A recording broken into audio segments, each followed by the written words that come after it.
ಕಾಂಗ್ರೆಸ್ ಸರ್ಕಾರ ಜಾರಿಗೆ ತಂದ ಪಂಚ ಗ್ಯಾರಂಟಿಗಳು ಹಿಂದುಳಿದ ವರ್ಗಗಳ ಜೀವನಕ್ಕೆ ದಾರಿದೀಪವಾಗಿವೆ ಎಂದು ಕೆಪಿಸಿಸಿ ಸಾಮಾಜಿಕ ನ್ಯಾಯ ವಿಭಾಗದ ಅಧ್ಯಕ್ಷ ಸಿಎಸ್ ದ್ವಾರಕನಾಥ್ ಹೇಳಿದರು. ಸುದ್ದಿಗೋಷ್ಠಿಯಲ್ಲಿ ಮಾತನಾಡಿದ ಅವರು, ಸಾಮಾಜಿಕ ನ್ಯಾಯದ ಪರಿಕಲ್ಪನೆಯಡಿ ರಾಜ್ಯದಲ್ಲಿ ಕಾಂಗ್ರೆಸ್ ಸರ್ಕಾರ ಪಂಚ ಗ್ಯಾರಂಟಿಗಳನ್ನು ಘೋಷಿಸಿದೆ. ಇದೇ ರೀತಿಯಲ್ಲಿ ದೇಶಾದ್ಯಂತ ಕಾಂಗ್ರೆಸ್ ಪಕ್ಷವು ಸಾಮಾಜಿಕ ನ್ಯಾಯವನ್ನು ಕಾಪಾಡಿಕೊಂಡು ಜನರಿಗೆ ನ್ಯಾಯ ಒದಗಿಸುತ್ತಾ ಬಂದಿದೆ ಎಂದು ಹೇಳಿದರು. ಬಿಜೆಪಿ ಮತ್ತು ಆರ್ಎಸ್ಎಸ್ ಸಾಮಾಜಿಕ ನ್ಯಾಯಕ್ಕೆ ವಿರುದ್ಧವಾಗಿ ಕೆಲಸ ಮಾಡುತ್ತಿವೆ ಎಂದು ಆರೋಪಿಸಿದ ಅವರು, ದಾವಣಗೆರೆ ದಕ್ಷಿಣ ವಿಧಾನಸಭಾ ಕ್ಷೇತ್ರದಲ್ಲಿ ದಿವಂಗತ ಶಾಮನೂರು ಶಿವಶಂಕರಪ್ಪ ಅವರು ಸಾಮಾಜಿಕ ನ್ಯಾಯವನ್ನು ಕಾಪಾಡಿಕೊಂಡು ಬಂದಿದ್ದರಿಂದಲೇ 4 ಬಾರಿ ಆಯ್ಕೆಯಾಗಿದ್ದರು ಎಂದರು. ಈಗ ಅವರ ಸ್ಥಾನಕ್ಕೆ ಅವರ ಮೊಮ್ಮಗ ಸಮರ್ಥ ಅವರು ಚುನಾವಣೆಗೆ ಸ್ಪರ್ಧಿಸುತ್ತಿದ್ದು, ನಮ್ಮ ಸಮಾಜದ ಏಳಿಗೆಗಾಗಿ ಕಾಂಗ್ರೆಸ್ ಪಕ್ಷ ಹಾಗೂ ಶಾಮನೂರು ಕುಟುಂಬ ಶ್ರಮಿಸುತ್ತಿರುವುದರಿಂದ ಈ ಬಾರಿ ಉಪಚುನಾವಣೆಯಲ್ಲಿ ಕಾಂಗ್ರೆಸ್ ಅಭ್ಯರ್ಥಿಯನ್ನು ಗೆಲ್ಲಿಸಿ ಸೇವೆ ಮಾಡಲು ಅವಕಾಶ ನೀಡಬೇಕು ಎಂದು ಮನವಿ ಮಾಡಿದರು. ಸುದ್ದಿಗೋಷ್ಠಿಯಲ್ಲಿ ನಾಗರಾಜ್, ಪರಮೇಶ್ವರ್, ತಿಪ್ಪಣ್ಣ, ವಿಕ್ರಮ್, ಶಿವು, ಮಹೇಶ್ ಆರಿಫ್ ಸೇರಿದಂತೆ ಮತ್ತಿತರರು ಇದ್ದರು. ಕೆಪಿಸಿಸಿಯಲ್ಲಿ ಕರ್ನಾಟಕ ಪ್ರದೇಶ ಕಾಂಗ್ರೆಸ್ ಕಮಿಟಿಯಲ್ಲಿ ಸಾಮಾಜಿಕ ನ್ಯಾಯ ಘಟಕ ಭಾಳ ಆ್ಯಕ್ಟಿವ್ ಆಗಿ ಕೆಲಸ ಮಾಡ್ತಾ ಇರುವಂಥದ್ದು. ಪರ್ಟಿಕ್ಯುಲರ್ ಆಗಿ ಆದಿವಾಸಿಗಳು, ಅಲೆಮಾರಿಗಳು, ಯಾರನ್ನ ನೆಗ್ಲೆಕ್ಟೆಡ್ ಕಮ್ಯುನಿಟೀಸ್ ಅಂತ ಕರಿತೀವೋ ಆ ಕಮ್ಯುನಿಟೀಸ್ ಜೊತೆಯಲ್ಲಿ ನಾವು ಕೆಲಸ ಮಾಡ್ತಾಯಿದ್ದೀವಿ. ಕಳೆದ 2 ಚುನಾವಣೆಗಳಲ್ಲಿ ಭಾಳ ಪ್ರಮುಖವಾದಂತಹ ಕೆಲಸವನ್ನು ಮಾಡಿದ್ದೀವಿ. ಈಗ ದಾವಣಗೆರೆಯ ಉಪಚುನಾವಣೆಗೆ ನಮ್ಮ ಸಾಮಾಜಿಕ ನ್ಯಾಯ ಘಟಕ ಬಂದಿದೆ.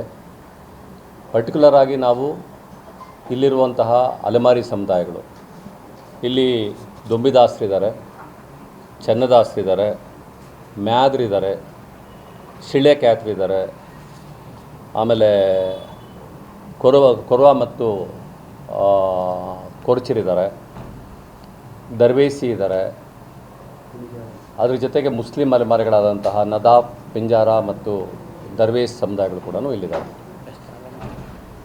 ಈ ಎಲ್ಲ ಸಮುದಾಯಗಳು ಕೂಡ ಮೂಲತಃ ಅತ್ಯಂತ ತಳವರ್ಗದಿಂದ ಬಂದ ಸಮುದಾಯಗಳು. ನಮ್ಮ ಅಂಕಿಅಂಶದ ಪ್ರಕಾರ ದಾವಣಗೆರೆಯ ದಕ್ಷಿಣ ಕಾನ್ಸ್ಟಿಟ್ಯೂನ್ಸಿನಲ್ಲಿ ಈ ಸಮುದಾಯಗಳ ಜನಸಂಖ್ಯೆ 10ರಿಂದ 12 ಸಾವಿರ ಇದೆ. ಈಗ ನಮ್ಮ ಜೊತೆಗೆ ಕ್ರೈಸ್ತ ಸಮುದಾಯದವರು ಬಂದಿದ್ದಾರೆ, ವಿಕ್ರಮ ಆಂತೋನಿ ಅಂತ ಹೇಳ್ಬಿಟ್ಟಿದೆ. ಮುಸ್ಲಿಂ ಸಮುದಾಯವರು ಬಂದಿದ್ದಾರೆ.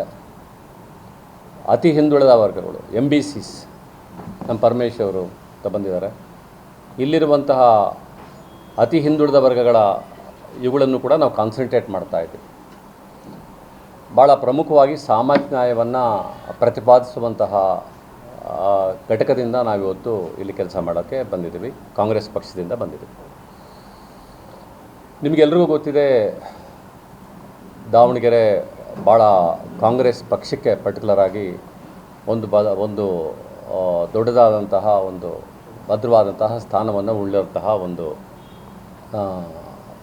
ಕಾನ್ಸ್ಟಿಟ್ಯೂನ್ಸಿ ಅಂತ ನಾನು ನಂಬಿದ್ದೇನೆ. ಇಲ್ಲಿ ಮೊದಲಿಂದಲೂ ಶಾಮನೂರು ಶಿವಶಂಕರಪ್ಪನವರಿಂದ ಹಿಡಿದು ಇವತ್ತಿನವರೆಗೂ ಕೂಡ ಅವರು ಸಾಮಾಜಿಕ ನ್ಯಾಯದ ಇದನ್ನು ಪ್ರತಿಪಾದಿಸಲೇ ಬಂದಿದ್ದಾರೆ. ಉದಾಹರಣೆ ಹೇಳಬೇಕಾದ್ರೆ, ನಾನು ಈ ದಾವಣಗೆರೆ ಜಿಲ್ಲೆಯ ಸಾಮಾಜಿಕ ನ್ಯಾಯ ಘಟಕಕ್ಕೆ ಒಂದು ಹೆಸರು ಕೊಡಿ ಅಂತ ಹೇಳಿದಾಗ ಒಂದು ಬೆಸ್ತ ಸಮುದಾಯದ ಪರಮೇಶ್ ಹೆಸರನ್ನ ಅವರೇ ಸೂಚಿಸಿದ್ರು.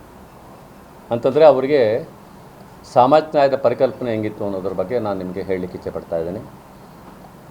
ಈಗ ಆ ಒಂದು ಹಿನ್ನೆಲೆಯಲ್ಲೇ ಈ ಚುನಾವಣೆ ಕೂಡ ನಡೀತಾ ಇದೆ. ಪರ್ಟಿಕ್ಯುಲರ್ ಆಗಿ BJP ಮತ್ತು ಸಂಘ ಪರಿವಾರ ಬದ್ಧವಾಗಿ ಸಾಮಾಜಿಕ ನ್ಯಾಯದ ವಿರೋಧಿಗಳಾಗಿರುವಂಥದ್ದು ನಿಮಗೆಲ್ಲರಿಗೂ ಕೂಡ ಗೊತ್ತಿದೆ. ಇಂಥ ಸನ್ನಿವೇಶದಲ್ಲಿ ನಾವು ಸಾಮಾಜಿಕ ನ್ಯಾಯವನ್ನು ಪ್ರತಿಪಾದಿಸುವಂತಹ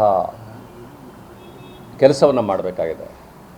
ಈ ಕಾರಣಕ್ಕೋಸ್ಕರ ಪರ್ಟಿಕ್ಯುಲರ್ ಆಗಿ ಇಲ್ಲಿ ನಮ್ಮ ಸಮುದಾಯಗಳು ಯಾರನ್ನು ನಾವು MBCಗಳು ಅಂತ ಕರೆದ್ವಿ, ಯಾರನ್ನ ಅಲೆಮಾರಿಗಳು ಅಂತ ಕರೆದ್ವಿ, ಯಾರನ್ನು ನಾವು ಮೈನಾರಿಟೀಸ್ ಅಂತ ಕರೆದ್ವಿ, ಆ ಸಮುದಾಯಗಳ ಜೊತೆ ನಮ್ಮ ಸೋಷಿಯಲ್ ಜಸ್ಟಿಸ್ ಘಟಕ ಕೆಲಸ ಮಾಡಲಿಕ್ಕೆ ಬಂದಿದೆ. ನಾವು ಯಶಸ್ವಿಯಾಗಿ ಕೆಲಸ ಕೂಡ ಮಾಡ್ತೀವಿ ಮತ್ತು 100ಕ್ಕೆ 100% ಕಾಂಗ್ರೆಸ್ ಅಭ್ಯರ್ಥಿ ಇಲ್ಲಿ ಗೆಲ್ತಾರೆ ಅಂತ ಕೂಡ ನಾನು ಹೇಳಲಿಕ್ಕೆ ಇಚ್ಛೆಪಡ್ತಾ ಇದ್ದೀನಿ. ಅದಕ್ಕೆ ಕಾರಣಗಳು ಕೂಡ ಇದ್ದಾವೆ, ನಿಮಗೆಲ್ರಿಗೂ ಗೊತ್ತಿದೆ. ಈಗಾಗಲೇ ಮೈನಾರಿಟೀಸ್ ಅವ್ರ ಜೊತೆಯಲ್ಲಿದ್ದಾರೆ, ಅದ್ರ ಜೊತೆಗೆ SC STಗಳು ಅವ್ರ ಜೊತೆಯಲ್ಲಿದ್ದಾರೆ. ಈಗಾಗಲೇ ಅಲೆಮಾರಿಗಳು ಮತ್ತು ಆದಿವಾಸಿಗಳು ಅವ್ರ ಜೊತೆ ಸೇರಿಕೊಳ್ತಾ ಇದ್ದಾರೆ. ಈ ಎಲ್ಲ ಸಮುದಾಯಗಳ ಬೆಂಬಲದಿಂದ ಇದೊಂದು ಸಾಮಾಜಿಕ ನ್ಯಾಯದ ಯೂನಿಟ್ ಆಗಲಿದೆ. ಆ ದೃಷ್ಟಿಯಲ್ಲಿ ಇಲ್ಲಿ ಚುನಾವಣೆ 100% ಕಾಂಗ್ರೆಸ್ ಅಭ್ಯರ್ಥಿ ಆದಂತಹ ಸಮರ್ಥ್ ಗೆಲ್ತಾರೆ ಅಂತ ನಿಮ್ಗೆ ಹೇಳಲಿಕ್ಕೆ ಇಚ್ಛೆ ಪಡ್ತಾ ಇದ್ದೀನಿ. ನಿಮಗಿನ್ನೂ ಗೊತ್ತಿದೆ, ನಮ್ಮ ಕಾಂಗ್ರೆಸ್ನ 5 ಗ್ಯಾರಂಟಿಗಳು ಈ ಸಾಮಾಜಿಕ ನ್ಯಾಯದ ಪರಿಕಲ್ಪನೆಯ ಮೇಲೇ ಇದು ಮಾಡಿರುವಂಥದ್ದು. ನಿಮಗೆ ಗೊತ್ತಿದೆ, ಸಂವಿಧಾನದಲ್ಲಿ ನಾವು ಸೋಷಿಯಲ್ ಆರ್ಡರ್ನ ಮೈಂಟೈನ್ ಮಾಡಬೇಕು ಅಂತ ಬಂದಿದೆ. ಆ ಕಾರಣಕ್ಕೋಸ್ಕರ ಕಾಂಗ್ರೆಸ್ ಪಕ್ಷ ಅದನ್ನು ಗಮನದಲ್ಲಿ ಇಟ್ಕೊಂಡು ಈ 5 ಗ್ಯಾರಂಟಿಗಳನ್ನು ಕೊಟ್ಟಿದೆ. ಈ 5 ಗ್ಯಾರಂಟಿಗಳ ಫಲಾನುಭವಿಗಳು ಕೂಡ ಅತ್ಯಂತ ಬಡ ಸಮುದಾಯಗಳಂತ ನಾವು ಇವತ್ತು ಪ್ರತಿಪಾದಿಸ್ತಾರಂಥ ಸಮುದಾಯಗಳು. ಆ ಸಮುದಾಯಗಳಿಗೆ ಇವತ್ತು ತಾವು ಪಡ್ಕೊಂಡಿದ್ದು ನಾವು ಕೊಡಬೇಕು ಅಂತ ಅನಿಸಿರೋದ್ರಿಂದಾಗಿ, ಆಮೇಲೆ ನಾಳೆ ಏನಾದರೂ ಕಾಂಗ್ರೆಸ್ ಸೋಲುವಂಥ ಸಂದರ್ಭ ಬಂದು, ಮೊದಲಿಂದಲೂ ಕೂಡ ಈ ಪಂಚ ಗ್ಯಾರಂಟಿಗಳನ್ನು ವಿರೋಧಿಸ್ಕೊಂಡು ಬಂದಂತಹ BJP ಪಂಚ ಗ್ಯಾರಂಟಿಗಳನ್ನ ಅದು